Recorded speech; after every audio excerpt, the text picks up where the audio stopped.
ឯកឧត្តមហួតហៈរដ្ឋមន្ត្រីក្រសួងទេសចរនិងឯកឧត្តមសុកលូអភិបាលខេត្តបាត់ដំបងនៅថ្ងៃទី11ខែកក្កដាឆ្នាំ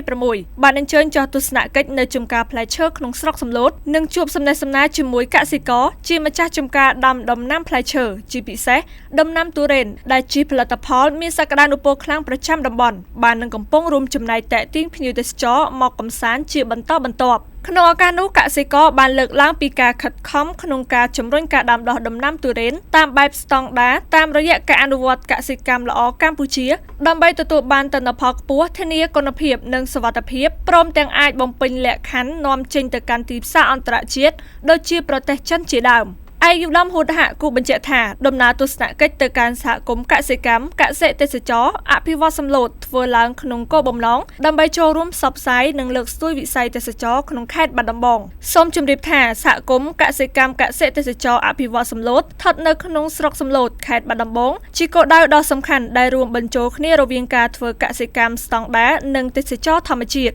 សហគមន៍នេះមានភាពល្បីល្បាញខ្លាំងខាងដំណាំផ្លែឈើពិសេសគឺទុរេនសំឡូតសហគមន៍នេះមិនត្រឹមតែជាកន្លែងផលិតកសិផលប៉ុណ្ណោះទេប៉ុន្តែថែមទាំងដើរតួជាគោលដៅកសិទេសចរដែលអនុញ្ញាតឲ្យភ្ញៀវទេសចរអាចមកទស្សនាចម្ការនិងស្វែងយល់ពីជីវភាពរស់នៅរបស់ប្រជាកសិករផ្ទាល់សូមបញ្ជាក់ថាដើម្បីលើកកម្ពស់វិស័យកសិកម្មជំរុញការផ្សព្វផ្សាយផ្លែឈើដែលមានគុណភាពរបស់ខេត្តបាត់ដំបងបង្កើនទីផ្សារសម្រាប់កសិករនិងជំរុញវិស័យទេសចរសេដ្ឋកិច្ចនិងវប្បធម៌ក្នុងខេត្តឯកឧត្តមសុកលូបានផ្ដួចផ្ដើមរៀបចំពិព័រណ៍ផ្លែឈើរយៈពេល10ថ្ងៃចាប់ពីថ្ងៃទី10ដល់ថ្ងៃទី19ខែកក្កដាឆ្នាំ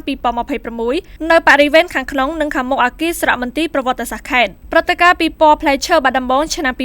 2026បានក្លាយជាវេទិកាដ៏សំខាន់មួយសម្រាប់បង្ហាញសក្តានុពលវិស័យកសិកម្មនិងវិស័យទេសចររបស់ខេត្តបាត់ដំបងតាមរយៈការតាំងបង្ហាញនិងលក់ផលិតផលផ្លែឈើព្រមទាំងផលិតផលកសិកម្មនិងសិប្បកម្មក្នុងស្រុកជាច្រើនប្រភេទសម្ដៅរួមចំណែកលើកកម្ពស់តម្លៃផលិតផលក្នុងស្រុកបង្កើនឱកាសទីផ្សារសម្រាប់ប្រជាកសិករនិងជំរុញកំណើនសេដ្ឋកិច្ចព្រមទាំងវិស័យទេសចររបស់ខេត្តឲ្យកាន់តែមានភាពរីកចម្រើនព្រឹត្តិការណ៍នេះបាននឹងកំពុងដំណើរការប្រកបដោយភាពអធិកអធមមានអ្នកចូលរួមយ៉ាងច្រើនកកក្រោមបរិយាកាសសប្បាយរីករាយនិងធានាបាននូវសន្តិសុខសណ្ដាប់ធ្នាប់និងសុវត្ថិភាព